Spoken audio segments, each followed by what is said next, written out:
నమస్తే, welcome to A1 TV Telugu news. Vizianagaram జిల్లా గజపతి నగరంలో టీడీపీ కార్యకర్తలకు అగ్రస్థానం కల్పించే పార్టీ అని గంట్యాడ శ్రీదేవి పేర్కొన్నారు. కార్యకర్తలే పార్టీకి బలమని, వారికి తగిన గుర్తింపు ఇస్తూ మహిళలకు కూడా సముచిత పదవులు కల్పిస్తున్నట్లుగా తెలిపారు.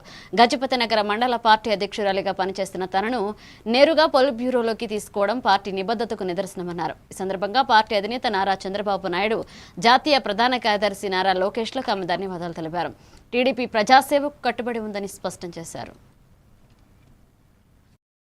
పై ఉన్న గౌరవనీయులైన జాతీయ party working president Nara Lokesh గారికి, అలాగే వేదికపై ఉన్న మన రాష్ట్ర అధ్యక్షులు పల్లా శ్రీనివాసరావు గారికి, అలాగే వేదికపై ఉన్న పెద్దలందరికీ, ఇక్కడికి విచ్చేసి వేదికపై ముందున్న పెద్దలందరికీ, అలాగే ఎలక్ట్రానిక్ మీడియా సోదరులందరికీ నా యొక్క హృదయపూర్వక నమస్కారాలు తెలియజేసుకుంటున్నాను.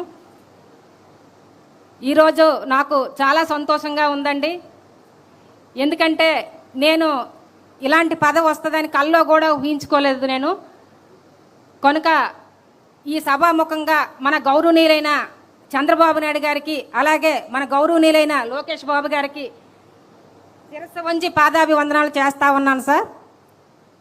అయితే మన గౌరవనీయులైన చంద్రబాబు నాయుడు గారి నినాదం ఎప్పుడూ ఒకటే: మహిళలను గౌరవించాలి, కష్టపడిన మహిళలను ముందుకు తీసుకురావాలి, వాళ్ళని అభివృద్ధి దిశగా ప్రయాణం చేయించాలి, వాళ్ళని ఉన్నత శిఖరాలకి అధిరోహించేటట్టు చేయాలనేదే మన గౌరవనీయులైన చంద్రబాబు నాయుడు గారి నినాదం.